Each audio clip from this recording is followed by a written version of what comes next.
The air in the ruined subway station tasted of dust and decay. Hannah tightened the strap of her makeshift medical bag, her fingers numb with cold.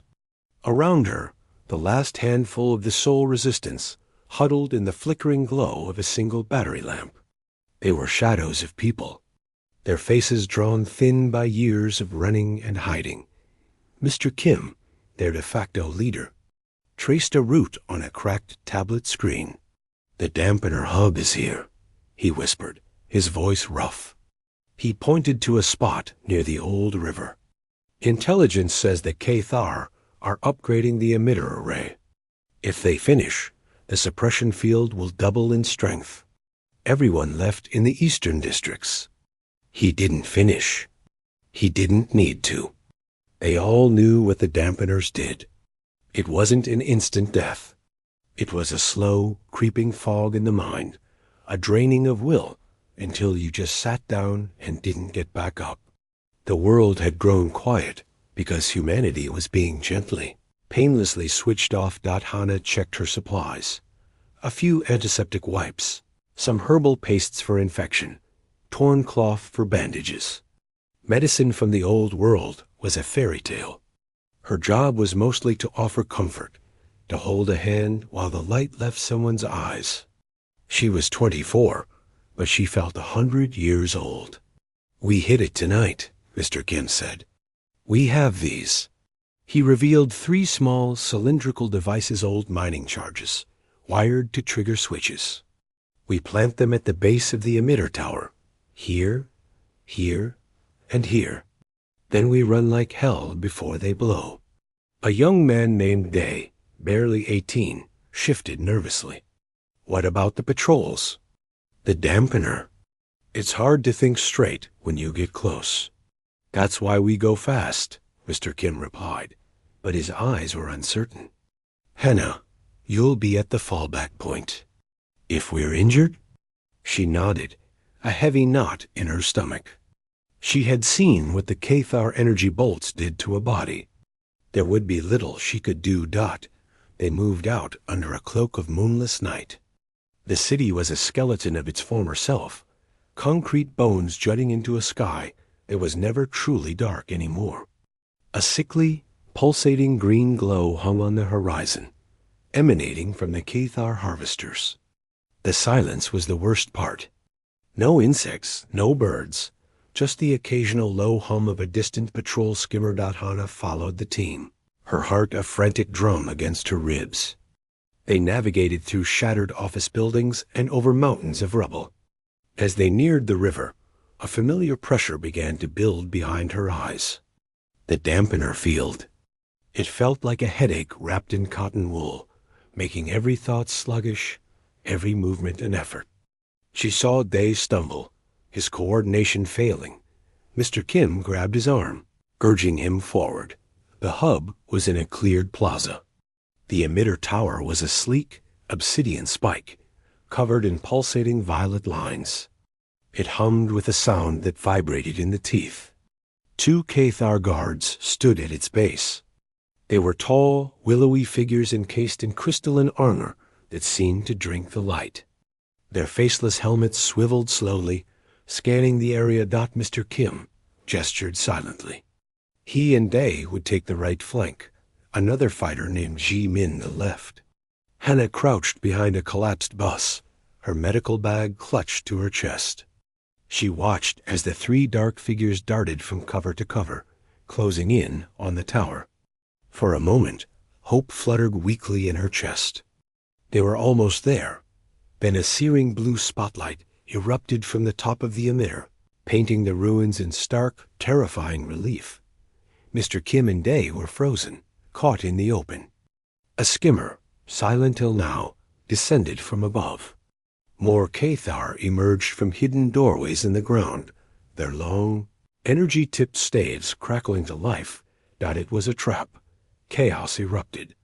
Ji-min let out a choked cry as a blue bolt struck her in the back. She fell, convulsing. Mr. Kim shoved Day towards an alley and turned, firing his rusty rifle at the advancing figures. The bullets sparked harmlessly off their armor. A lance of energy took him in the leg. He collapsed with a stifled scream. Day ran, panic-stricken, straight towards Hannah's hiding spot. Cathar Guard raised its staff. Hannah didn't think. She stood up, waving her arms, screaming, "Here! Over here!" The alien's helmet tilted. The staff discharged. The blast caught Day in the side, flinging him against the bus with a sickening thud. He slid to the ground, motionless.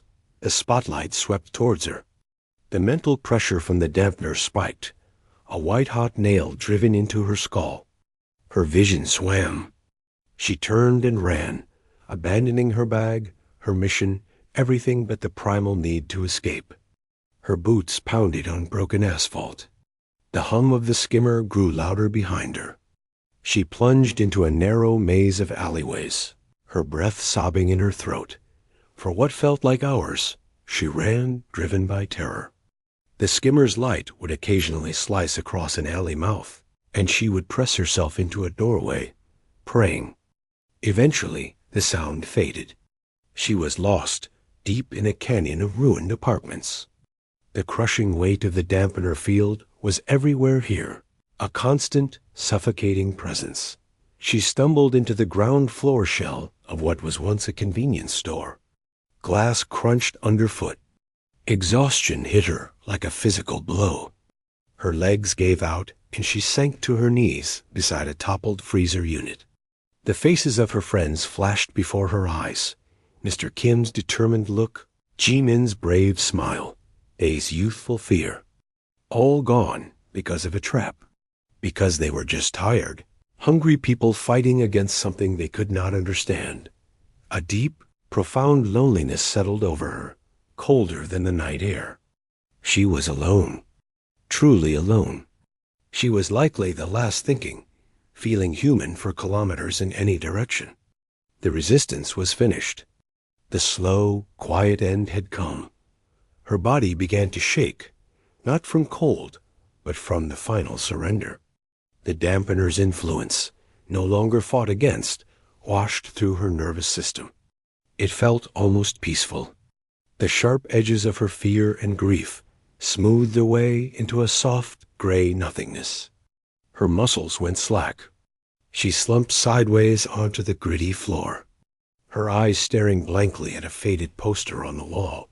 Her last conscious thought was not of heroes or victory, but of the quiet sunrise over the Han River she remembered from childhood, a memory untouched by war. Then, even that faded to black. The last human in soul collapsed into unconsciousness, the faint, steady hum of the alien emitter, the only sound dot at that exact moment.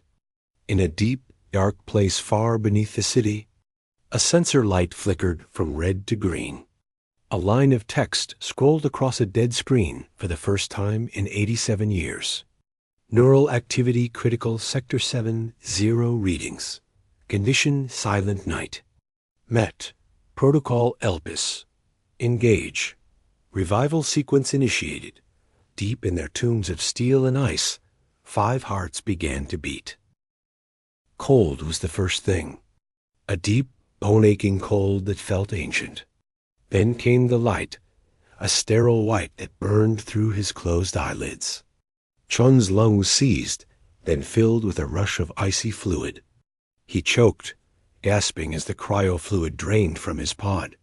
His body was heavy, like stone, but a sudden warmth spread through his veins as the revival stimulants hit his system.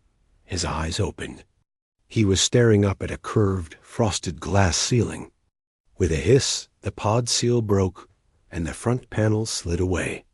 The air that touched his skin was cool, and smelled of ozone and stale metal. He tried to move his fingers, then his hands. Systems he didn't have to think about began reporting in. His neural implant flickered to life in the corner of his vision, a soft green display listing his vital signs. Stable. Memory returned in jagged pieces. His name, Jun, the program. The last resort. With a groan, he pushed himself up into a sitting position. He was in a large circular chamber. 5 cryopods were arranged in a star pattern, his own and 4 others. Across from him, another pod hissed open. A woman with short, dark coiffed, her eyes blinking rapidly. Mina. Her gaze found his, sharp and assessing, even through the disorientation. She gave a single, curt nod to his left. A larger pod disgorged Tay, who immediately stumbled out, fell to his knees, and vomited a stream of blue cryofluid onto the polished floor. "Never gets easier," he rasped, his voice a gravelly rumble. The other 2 pods opened almost simultaneously. Jay, slender and alert, was already tapping at a control panel on the inside of his pod lid, his fingers moving with practiced speed. Sue emerged silently, his movements smooth and controlled, his eyes scanning the dark corners of the chamber like a hunter. They were all dressed in simple, gray bodysuits. No ranks, no insignia. Just the 5 of them. "Report," John said, his own voice sounding strange to his ears. The word triggered his training. He was the anchor, the team lead. "Neural interfaces are online," Mina said softly, touching her temple. "I'm getting interference. A background hum. It's not machine noise. It's biological. And it's wrong. Life support systems are functional, but operating on auxiliary power only," Jay reported, still tapping. "Primary grid connection is severed. External data feeds are unclear. There's significant electromagnetic distortion." Tay got to his feet, wiping his mouth. "Where are the welcome banners? The brass band? Feels like we overslept." Sue finally spoke, his voice quiet. The protocol would not activate unless condition silent night was met.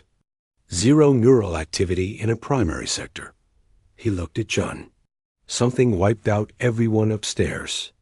A deep, resonant voice filled the chamber, coming from everywhere and nowhere. Condition silent night was confirmed at 3:47 local time. "Welcome back, sleepers." A holographic sphere flickered to life in the center of the room.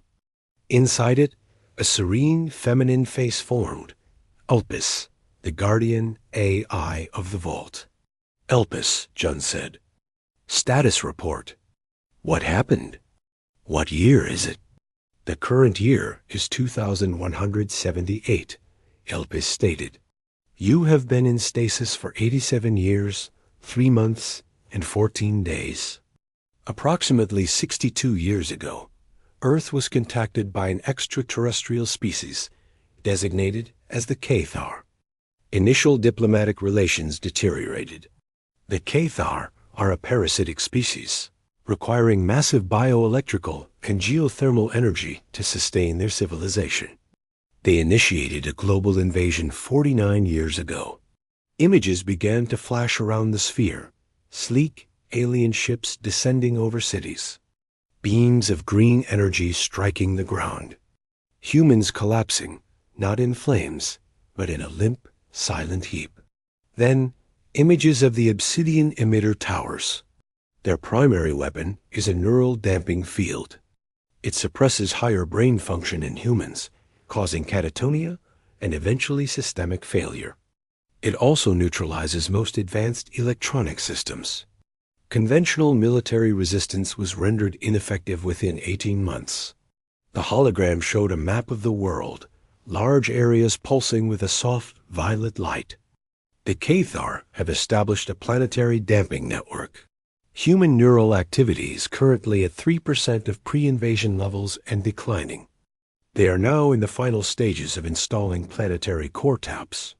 When completed, Earth will be fully harvested and rendered inert. A heavy silence hung in the chamber. 87 years. Their world, their time, was gone. Their families, friends, everyone they had ever known. Dust. What is our mission parameter? Mina asked, her face a mask. The sleeper program was designed as a final strategic countermeasure. Your physical and neural augmentations are immune to the Cathar damping technology. Your mission is to disrupt, dismantle, and destroy the damping network. This will allow surviving human resistance elements to re-coordinate and mount a defense against the core harvesting operation. Jay pulled up a more detailed schematic. The primary damping hub for this sector is located here, he said, pointing to a map of Seoul. But the entire network is interlinked. Destroying one major node could create a cascade failure.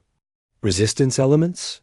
Sue inquired. ELPIS brought up fragmented radio intercepts, chaotic and desperate. Communications are sparse and heavily degraded. The last verified coordinated resistance signal from this continent originated over 2 years ago. Probability of organized military opposition is currently 0.7%. Tay cracked his knuckles, the sound loud in the quiet room. So, it's just us. For now, John said. He looked at each of them. They were tools, forged for a war that had ended before they were used. Now they were being thrown into a new one, a quiet, hopeless one. He saw the same realization in their eyes, a grim, weary acceptance. They had been built for this. It was all they had. Prep for surface deployment, John ordered. We need tactical gear, local reconnaissance. Elpis, show us the nearest surface access point. A section of the wall slid back, revealing an armory. Racks of weapons and gear, all sleek and unfamiliar from a future they had slept through. They moved to suit up. The suits were adaptive, tightening, and linking to their implants.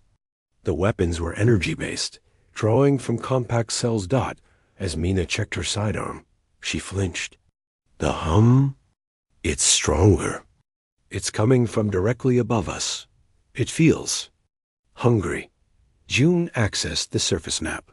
The access point was a maintenance tunnel leading to a storm drain, outlet near the Han River, very close to the coordinates of the primary damping hub. It's not a coincidence, Jay murmured. They built their hub right on top of us. They probably detected the vault's shielded power signature and thought it was a geothermal anomaly. Then they have no idea what's underneath them, Sue said.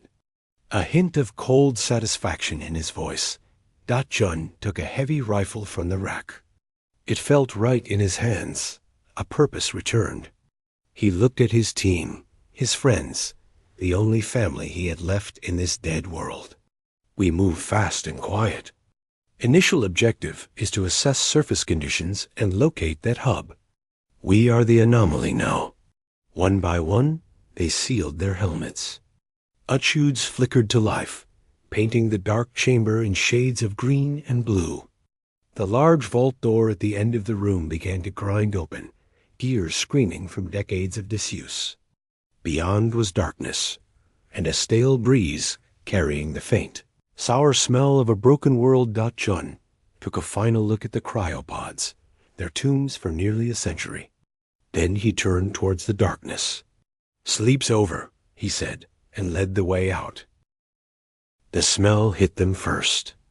It was the smell of a city that had died slowly, of wet concrete, rust, and something sweetly organic that had rotted long ago. The air in the storm drain tunnel was thick and still. Jun led the way, his helmet's low-light filters turning the pitch black into a grainy green panorama. His rifle was up, but the tunnel was empty save for rubble and stagnant puddles. Ahead, a sliver of that sickly greenish sky was visible through a grate. Sue moved forward, silent as a shadow. He placed a small device against the rusted metal. There was a soft hiss, and a section of the grate dissolved into dust. Cooler, fresher air drifted in, carrying the ever-present, low-frequency hum. Mina crouched, pressing a hand to the damp ground. The vibration is everywhere, up through the rocks. It's a pulse, like a heartbeat for something big and wrong. Jun gestured. They emerged into a world of gray and green. They were on a crumbling embankment overlooking the wide, sluggish flow of the Han River, but the familiar landmarks were gone or twisted. The skyscrapers were broken teeth against the sky. Strange, fibrous growths of a crystalline material clung to the buildings, glowing with that same internal green light. The silence was a living thing, pressing down on them. No movement, Sue whispered, scanning through his rifle's scope. Sector clear. Let's get to higher ground, John said. We need eyes on the hub's location. They moved like ghosts through the ruins. Their training took over, their enhanced muscles carrying them over piles of debris with ease, their movements perfectly coordinated through the neural link. John felt a strange dislocation. This was Seoul, but it was a corpse. A museum of a dead civilization, and they were exhibits that had stepped out of their display case. They reached the skeleton of an old parking structure. From the top level, they had a clear view. There, in the middle of a plaza by the river, was the hub. The obsidian spike pulsed slowly, like a sleeping beast. 2 Cathar guards stood at its base, their crystalline armor refracting the dim light. Just 2? Tay murmured, hefting his heavy plasma cannon. We can take them. Blow that tower to scrap. Wait, Jay said, his fingers dancing in the air as he interfaced with his wrist-mounted scanner. I'm reading multiple energy signatures. Underground. Sleeping or in low-power mode. It's a garrison. The 2 on the surface are just the watch. As he spoke, a low hum increased in pitch. From a hidden ramp near the tower, a patrol skimmer, shaped like a flattened disc, rose silently and began a slow, circular sweep of the area. They're alert, Mina said. They know something's different. The dampener field is active, but we're not affected. We're like static in their signal. The skimmer's path was bringing it towards their building. Jun made a decision. We need a distraction. A test. Sue, can you disable that skimmer without a loud explosion? Sue nodded. He pulled a long needle-like projectile from his pack and loaded it into a specialized sidearm. He took aim, leading the slow-moving craft. He exhaled and fired. There was a barely audible thwip. The projectile struck the underside of the skimmer. For a second, nothing happened. Then, the skimmer's lights flickered. It listed to one side, its hum becoming a strained whine. And it dropped silently behind a row of collapsed shops. Out of sight of the tower. A moment later, the 2 guards at the base shifted, their heads turning towards the crash site. One began to move in that direction. Now, Jun said, Tay, Mina, with me. We engage the one that stays. Fast and quiet. Jay, Sue, cover us and monitor the underground signatures. They flowed down the parking ramp. The remaining Cathar guard was focused on its companion's path. It never heard them coming. Mina was a blur. She closed the distance, a monomolecular blade flashing in her hand. She jammed it into a seam in the creature's crystalline armor at the neck. There was a crackle of energy, a sound like shattering glass, and the guard collapsed. Its light going out. John and Tay reached the body as the other guard returned, having found nothing. It saw them. It raised its staff, a buzzing energy tip glowing to life. Tay didn't give it a chance. His plasma cannon fired with a deep thrum. A bolt of blue-white energy struck the guard's center mass, vaporizing it in a flash of light and heat. The sound echoed off the silent buildings.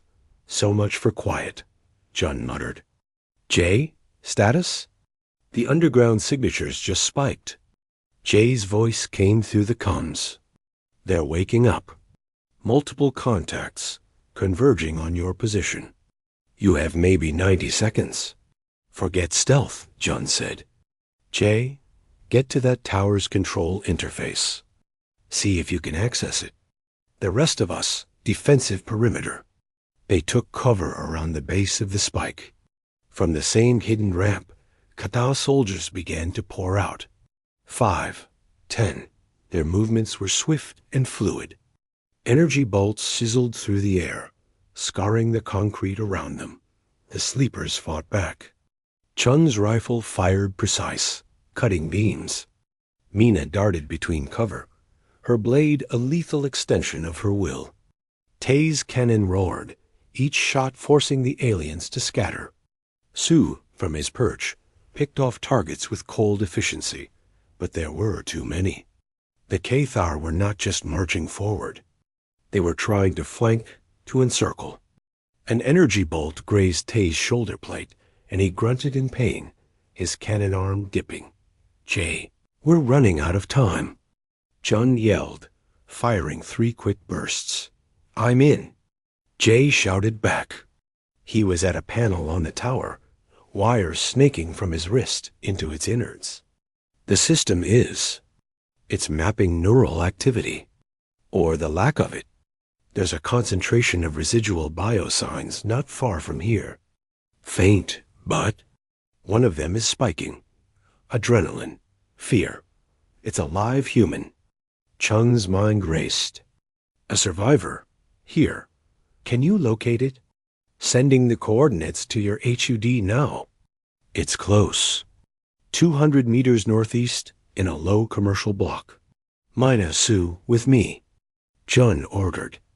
Tay, Jay, hold this position as long as you can and fall back to the extraction point. We'll find you. Without waiting for a reply, Chun broke from cover, sprinting towards the coordinates on his display. Mina and Su followed, covering his run with suppressing fire. They left the furious firefight behind. Plunging back into the maze of ruins, the coordinates led to a shattered storefront. Chun pushed inside, his rifle sweeping the gloom. He saw a toppled freezer, and there, on the floor beside it, was a figure in dirty, worn clothing. A young woman.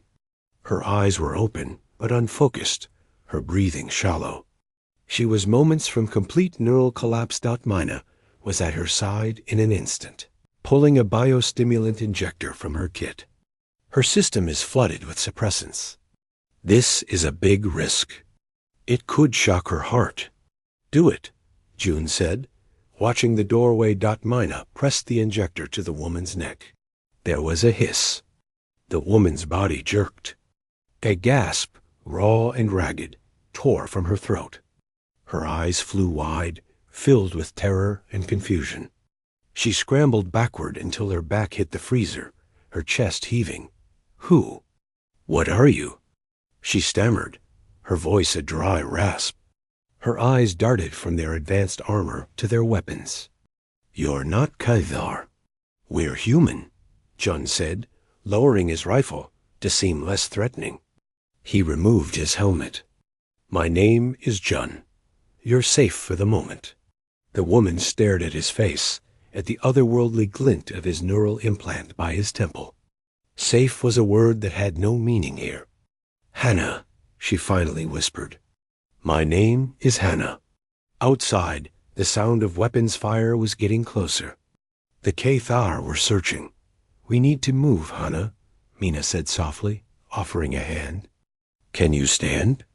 Hannah looked at the offered hand, and past them to the world of death outside. The last thing she remembered was the crushing despair of being the last one alive. Now, these impossible soldiers were here. A tiny, desperate flame sparked in her eyes. She took Mina's hand. I can run. The air in the old subway maintenance tunnel was thick with the smell of ozone from their weapons and the sharp, coppery scent of blood. Tay sat propped against the wall, teeth gritted as Jay used a portable welder to seal the gash in his armored shoulder. The plasma had cauterized the wound, but the impact had fractured the plating underneath. Hannah watched from a few feet away, her arms wrapped around herself. She had guided them here, to one of the Resistance's old bolt holes. It was just a small concrete room off the main tunnel, but it was defensible and hidden. The sight of the futuristic tools and the soldiers' stoic silence was as alien to her as the K-single quotes THARR. Chun knelt by a small heating unit, warming a packet of nutrient paste. He handed it to Hannah. Eat. It's not great, but it will help. She took it, the warmth feeling strange on her cold hands. Thank you. She took a small bite. It was bland, but her body reacted with sudden, fierce hunger.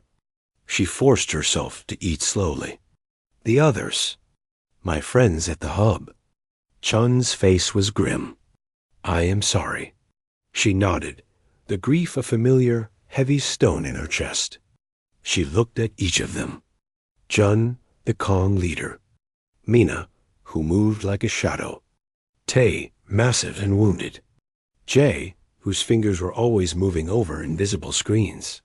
Sue, the quiet watcher by the tunnel entrance. You said you were soldiers. From before. How? We were put to sleep, Chun said simply. A last resort. The dampeners don't affect our implants. They affect everything, Hannah whispered. They make you tired. You stop caring. You just want to sit down and close your eyes. Forever. She looked up, a new intensity in her gaze. You have to destroy the main hub. Not the small ones. The central control. It's in Incheon. In the old international terminal. That's where the signal comes from. That's what keeps the whole network running. Jay perked up. A central processor? That makes sense. A distributed network needs a core. Destroy that, and the local towers lose coordination. They might even feedback on themselves. It's heavily guarded, Hannah said. Not just patrols. They have. Bigger things, walkers. And the field there is so strong, even people miles away just lie down and sleep. Mina closed her eyes, concentrating. I can feel it from here. A pull, like a black hole for the mind. It's in the west. Chun called up a map on his wrist display. Incheon. We can move along the coast. Use the ruined infrastructure for cover. Hannah, we need you to guide us through the terrain we can't see from these old maps. The collapsed bridges, the Cathar patrol routes. Hannah felt a spike of fear. Go back out there? Towards the strongest part of the nightmare? But she looked at Tay's sealed wound, at their determined faces. They weren't giving up. They were the first hope she had seen in years. She swallowed. I can do that. The journey took 2 days. They moved at night, through landscapes of utter despair. Hannah showed them the safe paths. A drained sewer line that bypassed a Cathar checkpoint. A collapsed highway bridge that could be crossed by climbing its twisted skeleton. She pointed out the dangers. Areas where the dampening field was so strong it made even her, with her natural resilience, feel dizzy. And the regular patrol patterns of the skimmers. The sleepers were a machine of silent efficiency. When a patrol came too close, Sue would eliminate the rear guard with a single shot, while Mina would disable the lead skimmer with one of her blade throws. They left no witnesses, only silent wrecks hidden in the rubble. Hannah watched them, learning. They were not like the resistance fighters, who were brave but loud and clumsy. These people were precision itself. On the second night, they reached the outskirts of Incheon. The air here tasted metallic. The hum was a physical vibration in their teeth. The central tower was not a spike, but a vast, low complex grown over with pulsating crystalline structures, centered on the ruins of the airport terminal. It glowed from within like an evil jewel. Around it, standing silent sentinel, were 2 massive 4-legged walker units, their hulls bristling with weapon barrels. That's new, Hannah breathed, her heart sinking. Jay? Options? Chun whispered from their hide in a shattered control tower. Jay scanned the complex. The walkers are linked to the central hub. Take out the hub, they power down. But their weapons can level this building in seconds if they see us. We need to get inside without triggering a full alert. He zoomed his display. There, a secondary maintenance conduit. It's older human-made. It leads to the sublevels of the terminal. The Cathar growth has partly sealed it, but we can cut through. The plan was set. They would use the last of the darkness. Mina and Sue would create a diversion on the far side of the complex, drawing the walkers' attention. Jun, Tay, Jay, and Hannah would breach the conduit. The diversion worked. A series of small, sharp explosions lit up the eastern perimeter. The walkers' heads swiveled, and they began to clank heavily in that direction, their heavy cannons powering up. Go now, Jun said. They raced across the open tarmac to a small metal hatch half covered in purple crystal. Tay placed a shaped charge. A muted blast blew the crystal away and buckled the hatch. They dropped inside into a tight, dark space filled with humming cables. For 20 tense minutes, they navigated the conduit, Jay leading the way with his scanner. They emerged into a vast, cathedral-like space. This was the heart. In the center of the old terminal hall, a colossal core of swirling black energy pulsed, connected to the ceiling and floor by streams of crackling light. Around it, on a raised platform, stood a Cathar, unlike any they had seen. It was taller, its armor more intricate, and it held a staff that glowed with the same energy as the core. Dozens of regular guards stood motionless around the room. The commander, Jay, whispered. They had been too quiet, too careful. But as they stepped into the hall, the commander's head turned. It made no sound, but a wave of force slammed into them, a mental scream that bypassed their ears and rattled their implants. Mina cried out, clutching her head. Hannah stumbled, the full force of the dampening field hitting her for the first time since her rescue. She fought to stay conscious. Intruders, a voice echoed in their minds, cold and scraping. Anomalies. You will be studied. Then you will be erased. The guard sprang to life. A furious firefight erupted in the echoing chamber. Energy bolts lit up the gloom. Jun and Tay laid down suppressing fire, but the commander was a problem. It raised its staff, and a bolt of pure black energy lanced out, not at them, but at the core. A deep, shuddering gong sounded through the complex. Alarms, silent but felt as vibrations, began to pulse. It's overloading the core. Jay shouted, his scanner going wild. It's going to trigger a feedback pulse through the entire network. It'll kill every human with active brainwaves for miles. Stop it, Jun yelled, firing at the commander. The bolts were deflected by a shimmering personal shield. Tay roared, charging forward, his cannon blazing. He drew the fire of a dozen guards. One bolt pierced his leg. He fell, his cannon skidding away. Hannah, pressed against a support column, saw it all unfold. The hope was dying. They were going to fail. Her eyes landed on Tay's fallen cannon, then on the streams of energy connecting the core to the floor. They were like roots that an old memory flashed. A resistance lesson on Cathar tech. The energy streams are stable, but a massive, concussive shock can destabilize the plasma. She didn't think. While the commander was focused on Jun and Jay, who were trying to hack a console, she darted out. She grabbed the heavy plasma cannon from the floor.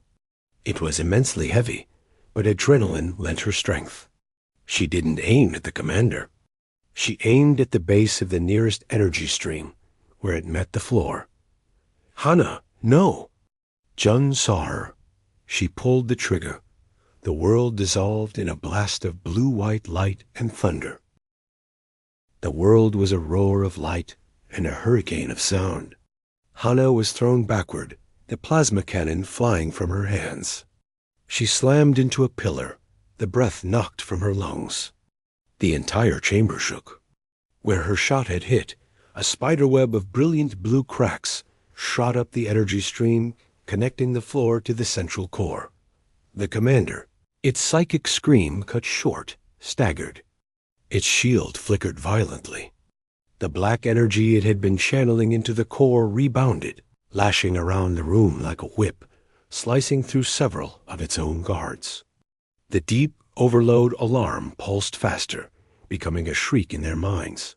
Chun's training took over. Hannah had created an opening. He didn't fire at the commander.